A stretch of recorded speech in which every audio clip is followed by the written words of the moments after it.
Halo semuanya, hari ini saya tidak hadir untuk menghibur. Saya hadir sebagai penyambung lidah bagi sebuah jiwa yang hancur berkeping-keping. Kisah ini dikirimkan langsung oleh seorang wanita bernama Aruni. Ia ingin dunia belajar dari luka yang ia alami. Sebuah luka yang tidak datang dari musuh dari kejauhan, melainkan dari orang-orang yang ia cintai di dalam rumahnya sendiri. Dalam kisah ini, kita akan melihat bagaimana pengabdian seorang istri yang dibalas dengan pengkhianatan yang paling kejam.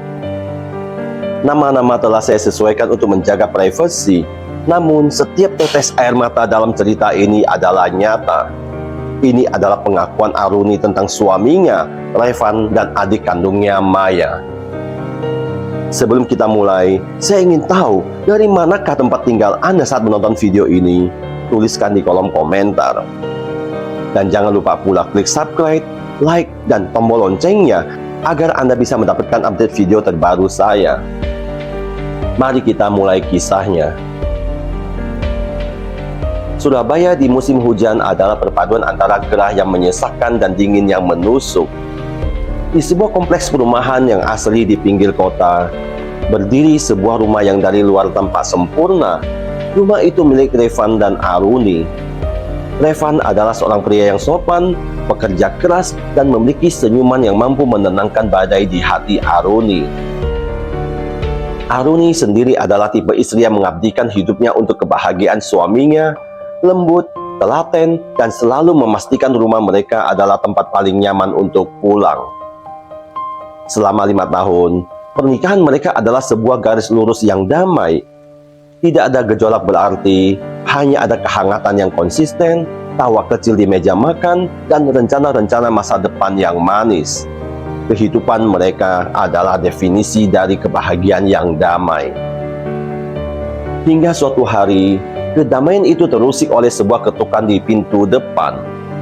Sebuah ketukan yang terdengar biasa, namun ternyata adalah lonceng kematian bagi kebahagiaan Aruni. Beberapa hari yang lalu, Ibunda Aruni menelepon dengan nada khawatir. Ia memberitahu bahwa Maya, adik bungsu Aruni yang baru saja lulus kuliah, mendapatkan pekerjaan magang di Surabaya. Tolong ya Runi, biarkan Maya tinggal bersamamu. Ibu khawatir kalau dia harus kos sendirian di kota besar, pinta sang ibu. Sebagai kakak yang penyayang, Aruni tentu tidak menolak. Ia justru senang. Ia membayangkan rumahnya akan semakin ramai dan ia bisa menjaga adiknya sendiri. Revan sang suami pun menyetujui dengan anggukan sopan. Dia adikmu Rumi, berarti dia juga adikku. Rumah ini terbuka untuknya. Kalimat itu, kalimat dia adikku juga, kelak akan menjadi belati yang paling tajam. Maya datang dengan koper besar dan senyum yang ceria. Ia cantik, jauh lebih muda, dan memiliki energi yang meledak-ledak. Sangat kontras dengan Aruni yang lebih tenang dan matang.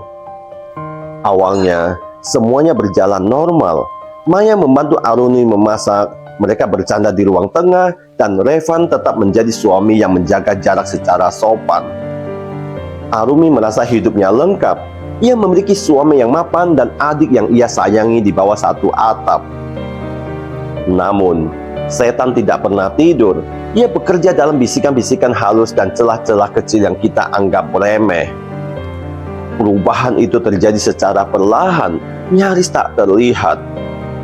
Dimulai dari Maya yang mulai sering keluar kamar hanya dengan pakaian tidur yang tipis saat Revan berada di ruang tamu. Arumi dengan kepolosan seorang kakak hanya menegur pelan, "Maya, pakai jaketmu, ada Mas Revan di luar." Maya hanya tertawa kecil sambil berlalu. "Ah Mbak Runi, seperti dengan siapa saja.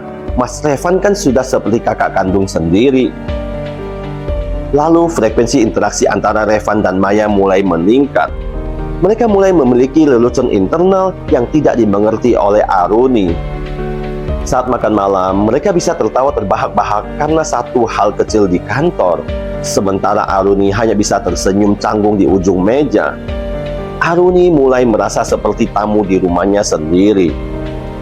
Suatu malam, Aruni terbangun karena haus. Saat ia berjalan menuju dapur, ia melihat lampu ruang tengah masih menyala redup. Di sana, di atas sofa, ia melihat Revan dan Maya sedang duduk berdampingan menonton film. Jarak mereka terlalu dekat, sangat dekat hingga bahu mereka bersentuhan. Suara tawa mereka lirih, seolah-olah mereka sedang menjaga rahasia agar tidak membangunkan sang pemilik rumah. Jantung Arumi berdegup kencang.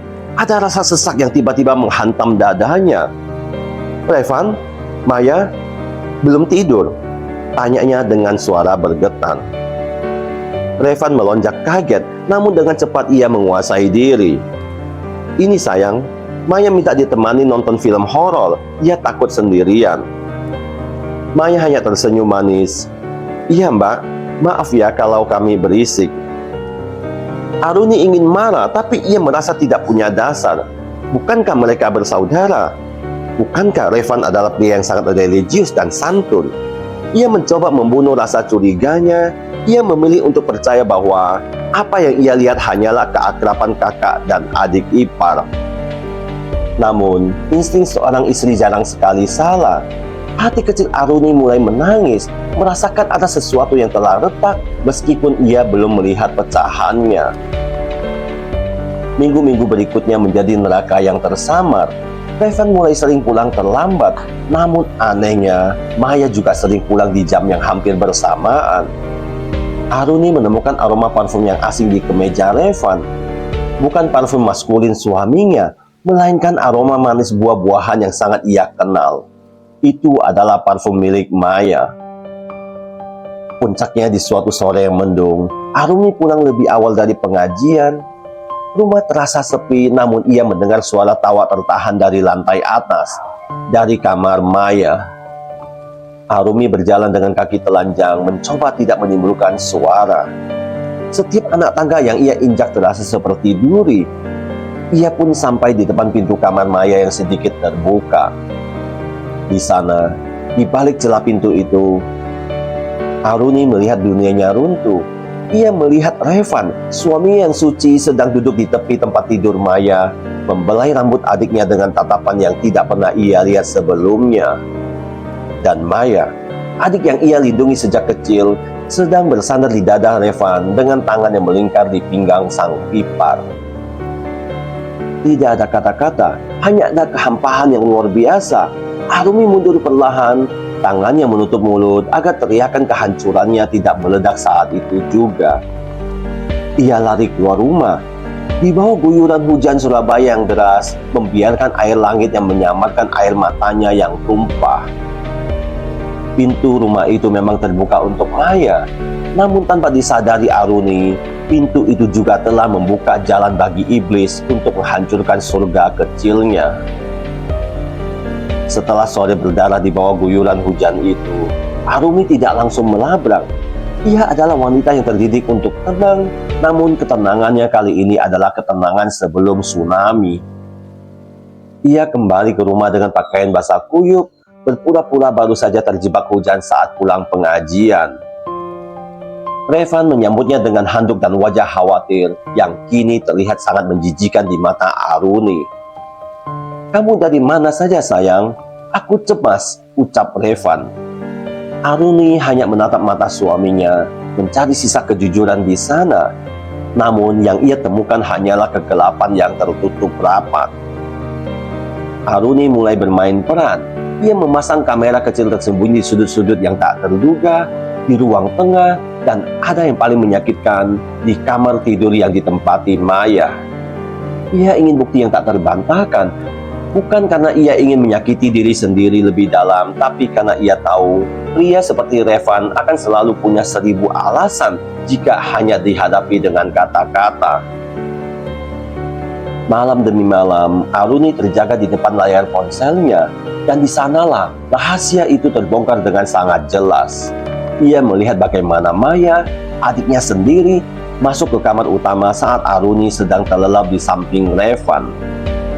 Ia melihat bagaimana suaminya memberikan kode-kode melalui pesan singkat untuk bertemu di dapur saat jam 3 pagi.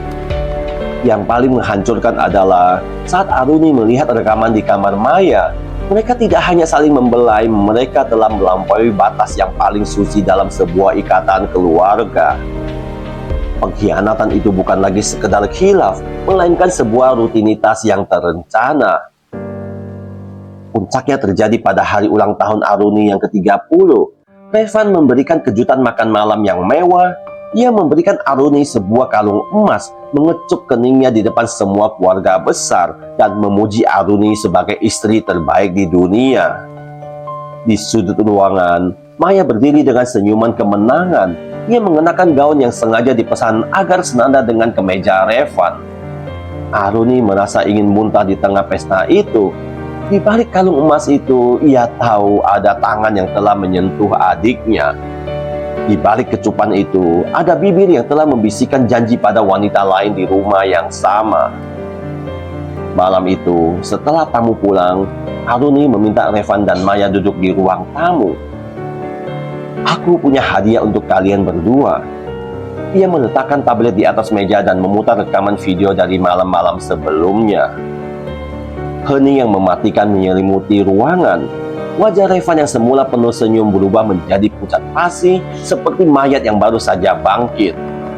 Maya tertunduk, tangannya gemetar, namun tidak ada raut penyesalan, hanya ada raut ketakutan karena tertangkap basah. "Sejak kapan?" tanya Aruni singkat. Revan mencoba bersimpuh di kaki Aruni. "Runi, maafkan aku. Ini hanya setan yang menggoda. Aku tidak bermaksud." Maya yang mulai. "Cukup, Mas." Aruni berdiri, suaranya menggelegar namun tetap terkendali. "Jangan bawa-bawa setan untuk menutupi kebusukanmu." "Dan kamu, Maya." Aruni menatap adiknya dengan tatapan yang sangat membekukan darah. "Ibu menitipkanmu padaku agar aku menjagamu, bukan agar kamu menjaga suamiku di atas ranjangmu sendiri. Kamu bukan hanya menghancurkan kakakmu, kamu menghancurkan ibumu dan kamu menghancurkan dirimu sendiri." Malam itu menjadi malam yang paling panjang dalam hidup Aruni. Revan memohon dengan isak tangis, menjanjikan harta dan perubahan, namun Aruni telah menutup pintu hatinya rapat-rapat. Baginya, ipar adalah maut. Seseorang yang masuk sebagai keluarga namun membawa racun yang membunuh perlahan. Keesokan harinya, Aruni mengusir Maya dengan koper yang sama saat ia datang. Tidak ada pelukan perpisahan. Aruni juga menyerahkan map coklat berisi gugatan cerai kepada Revan. Ia tidak butuh 1 rupiah pun harta dari tangan yang telah berkhianat. Ia memilih pergi dari rumah itu. Rumah yang dulu ia anggap surga namun kini hanyalah sebuah bangunan kosong penuh hantu masa lalu. Kisah ini berakhir dengan Aruni yang berdiri di depan makam ayahnya, memohon ampun karena gagal menjaga keutuhan keluarga. Namun di tengah kehancuran itu, ia menemukan kekuatannya kembali.